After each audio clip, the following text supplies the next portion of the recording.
तो यार पिछले कुछ दिन मेरी लाइफ के सच बोलूं तो बिल्कुल अच्छे नहीं चल रहे थे, काफी ज्यादा खराब चल रहे थे। पता नहीं यार क्या हो रहा था, मन में काफी ज्यादा खराब विचार, काफी ज्यादा खराब थॉट्स आ रहे थे। मैं बेकार में ही खुद को बहुत ज्यादा कोस रहा था, बहुत सारी गालियां निकाल रहा था खुद को, लाइफ में सारी खराब चीजों के लिए भगवान को ब्लेम कर रहा था। तभी मैं नर्मदा जी के तट पर एक आश्रम में स्वामी जी से मिलता हूँ। अब वैसे तो मैं अपने दिल की बातें किसी को नहीं बताता, पर स्वामी जी को थोड़ी देर सुनने के बाद मैं उन्हें सब कुछ बता देता हूँ कि मेरे साथ क्या क्या चल रहा है। फिर उन्होंने मुझे काफी सारी चीजें समझाई और बाद में उन्होंने कहा कि तुम जिन सवालों के जवाब ढूंढ रहे हो, जो तुम चाहते हो, तुम नर्मदा जी की परिक्रमा करो, तुम्हें तुम्हारे सारे सवालों के जवाब मिल जाएंगे।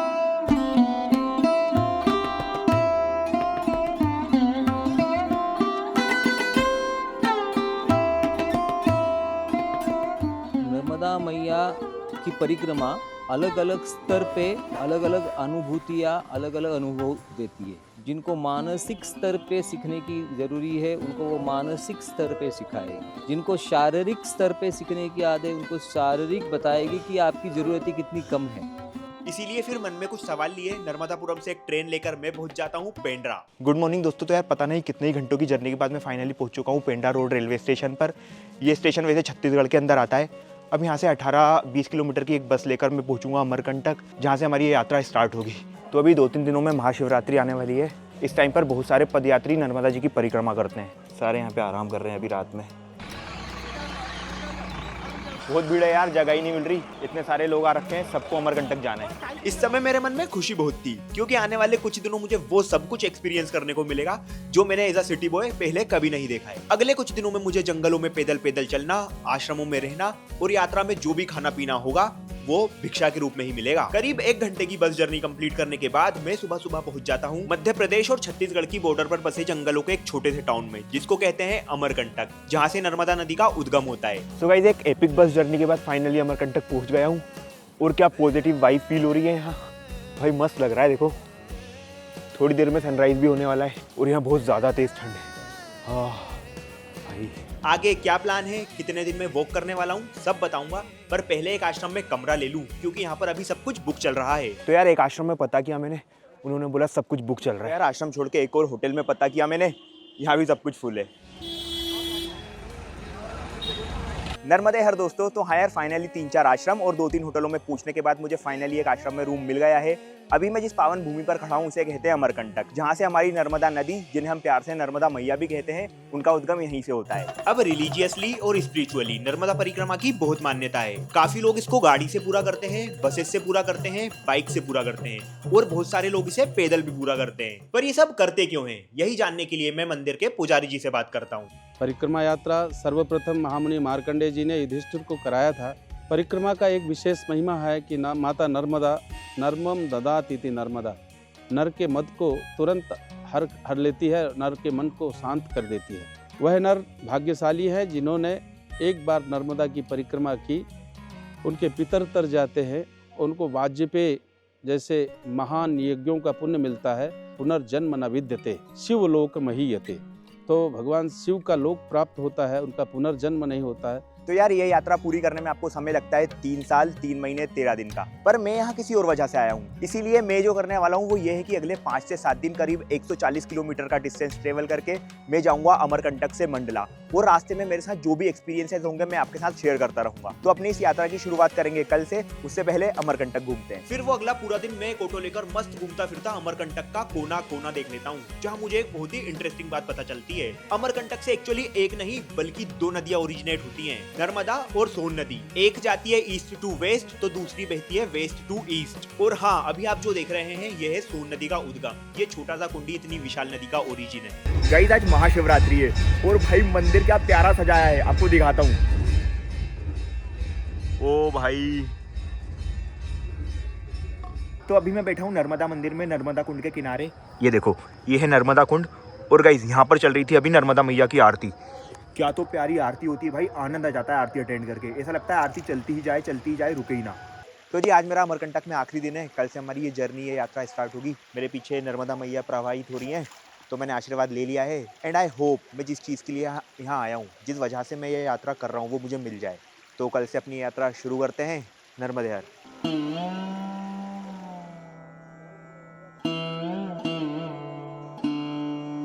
नर्मदे हर दोस्तों, तो यार मैं अपनी यात्रा के लिए निकलने लगा हूँ। जाने से पहले ये ज़रूर है कि मैं अपने साथ कोई कैश, कोई खाने की चीज़ कुछ भी कैरी नहीं कर रहा हूँ। सब कुछ मैंने यहीं छोड़ दिया है। अब मेरी वॉक के आने वाले जितने भी दिन हैं मैं पूरी तरह से नर्मदा मैया के ऊपर आश्रित हूँ। तो चलो यात्रा शुरू करते हैं।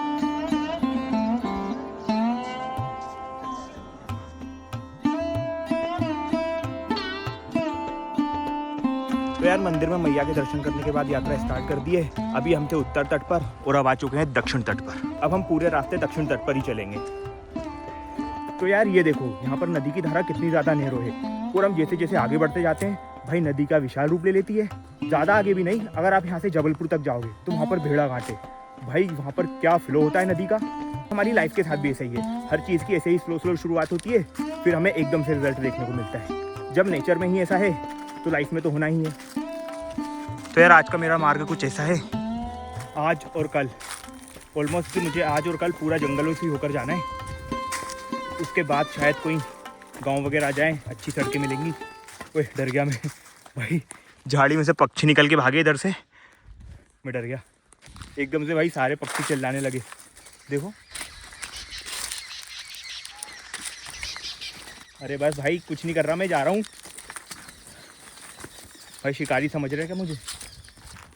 तो यार ये जंगल जितना मैंने सोचा था ना उससे ज़्यादा घना है। और एक तो मैं यहाँ अकेला आ गया भाई। मुझे लगा था कि रास्ते में मुझे परिक्रमावासी मिलेंगे तो मैं उनके साथ चल पाऊँगा, बट भाई यहाँ तो मैं अकेला हो गया। और एक तो मुझे ये भी नहीं पता कि मैं सही जा रहा हूँ या नहीं। तो गाइस चलते चलते कपिल धारा पहुँच गए हैं। ये वही जगह है जहाँ महर्षि कपिल ने तपस्या की थी। ये जो वाटरफॉल दिख रहा है इसे ही कपिल धारा कहते हैं भाई। जैसे जैसे मैं आगे बढ़ते जा रहा हूँ ना रास्ता और टफ होता जा रहा है। लिटरली मेरी जितनी हाइट, मेरे से भी ऊंची ऊंची यहाँ पे ना झाड़ियाँ हैं। ये देखो एकदम झाड़ियों वाला जंगल आ चुका है अब। तो अगर आप यहाँ आ रहे हो तो भाई बिल्कुल अकेले मत आना, किसी को साथ लेकर आना। मैं तो अकेला आ गया हूँ। इधर जिधर देखो ना उधर बंदर है भाई, बंदरों की आवाज़ आ रही है बस। कौन सी दिशा का मोड़ आपके जीवन को कहाँ पे लेके जाने वाला है, इसका ज्ञान मनुष्य देह को नहीं रहता है। इसके लिए ये फियर रहता है, जिसको आप इंग्लिश में बोलते हैं फियर ऑफ अननोन। तो यार यहाँ रास्ते में मुझे एक छोटा सा मंदिर दिखा है, चरण पादुका भी रखी है। ज़रूर कोई साधु महाराज का स्थान होगा क्योंकि अंदर वो चरण पादुका रखी ना, इसलिए। कुछ 8-10 किलोमीटर में चल चुका होता हूँ तब मुझे जंगलों के बीचों बीच एक कुटिया दिखाई देती है। पता चलता है कि ये कुटिया श्री रामदास जी महाराज की है, जहाँ वो नर्मदा जी की साधना किया करते थे। कहते हैं कि महाराज जी को नर्मदा जी के साक्षात दर्शन भी हुए हैं और अब वो समाधि में लीन हो चुके हैं। तो यार पीछे जो मुझे आश्रम मिला था वो था संत रामदास जी महाराज का। अब महाराज जी तो रहे नहीं पर उनके शिष्य थे वहाँ पर। मैंने अच्छे से दर्शन भी कर लिए हैं। और भाई सबसे मस्त चीज़ ये हुई कि मुझे वहाँ पर 2 परिक्रमावासी भी मिल गए, तो मुझे आगे जाने के लिए साथी मिल चुके मेरे। तो यार आज का हमारा पहला गाँव आ गया है, वो रहा हमारा आश्रम। वहाँ जहाँ मैं रुका हुआ बैग वगैरह मैंने अंदर रख दिए हैं। और ये प्यारी सी कुटी देखो यार आप भाई, क्या सुंदर बनाया है यार इसे। इसके अंदर भगवान के कीर्तन वगैरह होते हैं।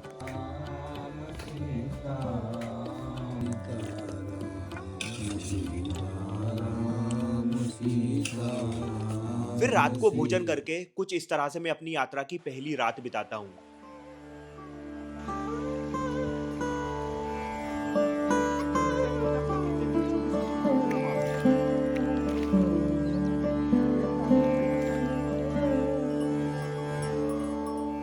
ये जो पीछे गांव मिला था ना जहाँ मैं रात को रुका था भाई, लिटरली बहुत ज़्यादा सुंदर है। जो हम पहले गांव सुनते थे ना कैसे गांव होते थे भाई, सेम वैसा गांव था ये। यहाँ पर लाइट तक नहीं है। जो वो गाय वाले भैया मिले थे ना मुझे, वो मुझे बता रहे थे कि वो ना सोलर प्लेट जो होती हैं उनसे सर्वाइव करते हैं रात में।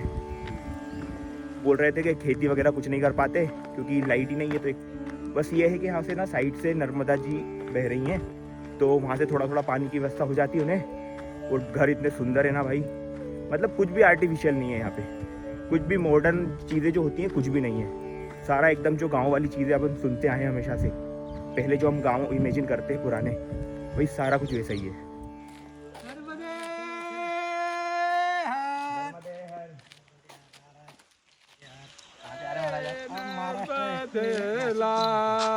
हर हर बोले नर्मदेला, आनंद झाला माझ्या मनाला। यार मैंने एक चीज़ नोटिस की है कि जब हम जंगलों में चलते हैं या फिर कच्चे रास्तों में चलते हैं तो हमें थकान इतनी नहीं होती है, लेकिन जब हम ऐसे सड़कों पर चलते हैं कंक्रीट की या ये जो होती है बिटुमिन की, तो भाई थकान ज़्यादा होती है। अभी जो मेरे कंधों की हालत है ना भाई, बहुत ज़्यादा दर्द हो रहा है।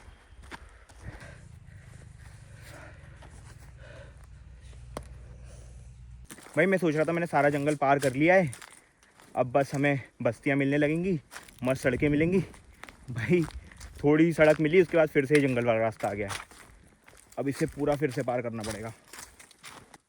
देखो यार, आपको एक मस्त चीज़ दिखाता हूँ। ये जो जंगल है ना बहुत ज़्यादा घना है। ऐसी यहाँ पर ना बहुत सारी पगडंडियाँ हैं, लेकिन हम रास्ता ना भटके ना, इसलिए लोगों ने ना ऐसा मार्क लगा रखे हैं। ये झंडियाँ बांध रखी हैं जगह जगह, ताकि हम मार्ग ना भटके। ये देखिए एक निशानी रहा।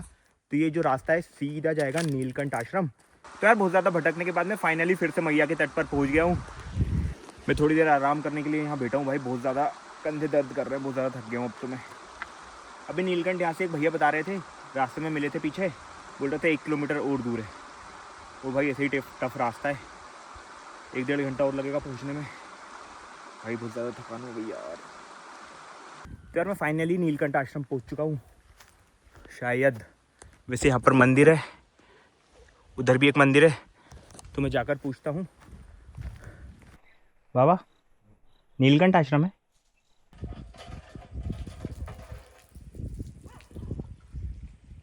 तो यार मैं निकल चुका हूँ नीलकंठ आश्रम से।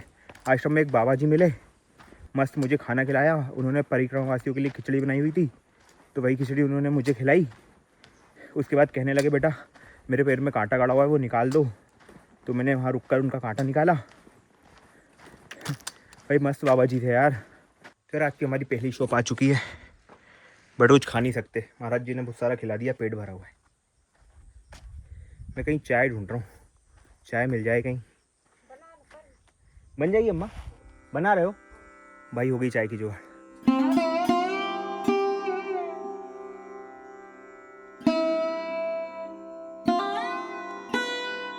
यार चाय तो पी ली है, अब मस्त चलते हैं। 2-2.5 घंटे हमारे पास रामघाट तक पहुंचने में, फिर अंधेरा हो जाएगा।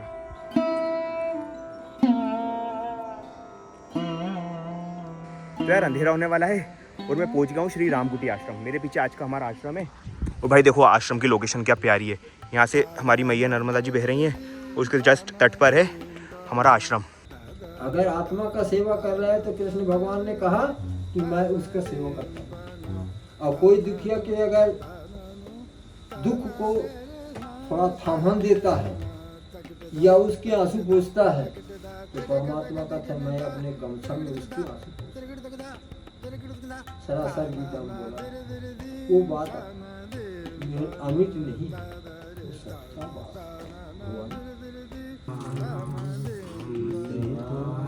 और कुछ इस तरह से मुझे अपनी दूसरी रात का भोजन मिल जाता है। तो यार आज की हमारी सोने की व्यवस्था कुछ ऐसी है। महाराज जी ने मुझे एक गद्दी दे दी है और एक तकिया दे दिया है। और भक्त लोगों को सदा ही दुख होता ही है, अभी से लेकर के परंपरा चला आया है। भगवान थोड़ा कस भी लेता है कि कितने इनके पास गहराई है, कितने हमारे में लगन है ना, थोड़ा कसाव भी दे देता है।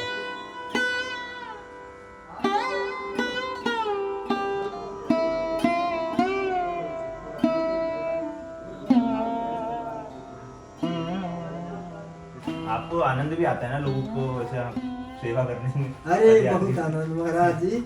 जिस दिन ही आया ना, मन चुपचाप ऐसे गिरे रहता है। 1-2 जो आ गए ना, हाँ तो फिर मन चंगा हो जाता है। नर्मदे यार। ताना ना दिर दिर दीम ताना दीम ताना तागरे दानी ताना ना दिर दिर दीम ताना दीम ताना ताना नो ताना नो ताना दे ना। माँ भीमकुंडी के लिए जाना है। भीमकुंडी? हाँ ये गाँव ले से छोड़ गई से। गाँव से? हाँ, ऐसे वो इधर जाए के ऐसे मिल जाना। तो मैं यात्रा के लिए फिर से निकल चुका हूँ। आज नींद थोड़ा जल्दी खुल गई थी, तो सोचा जल्दी यात्रा शुरू कर देता हूँ। यार थोड़ी धूप ज़्यादा पड़ रही है अभी, तो जितना जल्दी मैं सुबह उठकर चलूँगा उतना फ़ायदे में रहूँगा। एनर्जी कम, एग्जॉस्ट होगी। जिस आश्रम में मैं रुका हुआ था ना, वो ये बाबा जी चलाते हैं। भाई बाबा जी होंगे कम से कम 70-75 साल के, और भाई सारी चीज़ें खुद ही करते हैं, सेवा में कोई कमी नहीं, खाना खुद बनाते हैं, दोनों टाइम भक्तों को खाना मिलता है, चाय मिलती है, और भाई मेरा बिस्तर भी कर दिया उन्होंने। मतलब मैं बैठा हुआ था, मैं सोचा था अभी अपना बिस्तर करूँगा थोड़ी देर से, बाबा जी आके मेरे को बोलते आपका बिस्तर हो गया है। अरे मैंने कहा बाबा जी क्या कर रहे हो, इतनी परेशान ना हो, मैं कर लूँगा। तो ये जो माता जी जा रही ना, इन्होंने मुझे दूर से ही देख लिया। मैं एक्चुअली ना गलत रास्ते पे चला गया था, तो उन्होंने मुझे देख लिया दूर से और समझ गया कि ये परिक्रमा पे है या यात्रा पे है, तो उन्होंने मुझे वापस बुलाया और सही डायरेक्शन बताई, बोले यहाँ से चले जाओ तो पहुँच जाओगे।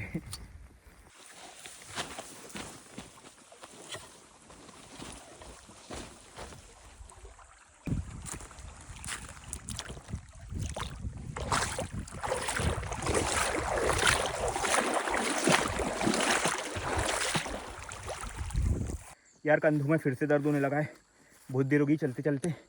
और आप ये देखो भाई, से पूरा चढ़कर जाना है यार, एकदम से है ये स्टीप, बहुत ज़्यादा स्टीप है। बैग यार लिटरली बहुत ज़्यादा हेवी हो गया है। अई मेरा ट्राइपॉड नहीं टूट जाए भाई।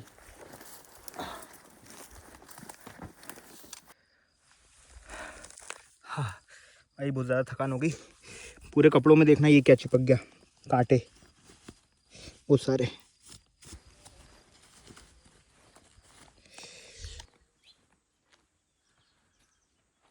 तो रास्ते में हमें एक और नदी मिली है, ये भी जाकर हमारी नर्मदा मैया में मिल रही है।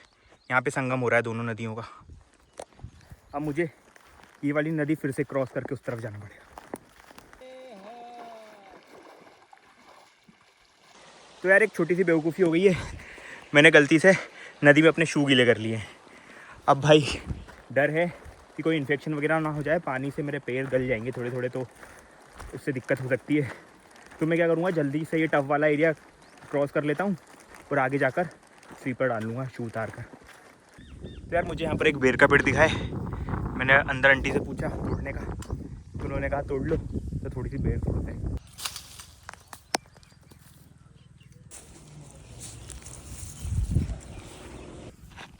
तो यार इतनी बेर तोड़ ली है मैंने, अभी थोड़ी कच्ची हैं पर चलता है, खा लेंगे। यार अभी रास्ते में लगभग 100 मीटर पीछे मुझे सड़क पर कुछ बेर पड़ी हुई मिली, भाई उन्हें देखकर मेरा खाने का मन हो गया बेर। और मैंने ना ऐसे घूमकर देखा भी कि आसपास कोई पेड़ तो नहीं है, और भाई मैं लगभग बस 100 मीटर ही आगे आया हूँ और मुझे बेर का एक पेड़ दिख गया।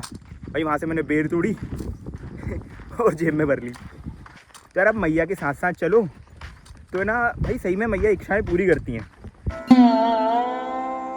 तो यार मैं पहुंच गया हूँ सीवनी संगम आश्रम, जो ये महाराज जी और इनकी फैमिली चलाती हैं। और कुछ इस तरह से मुझे अपनी यात्रा की आखिरी रात का भोजन भी मिल जाता है। जागो रे देखो रे दुनिया ये देखो रे, ना ना ना ना ना ना ना ना ना ना ना ना ना।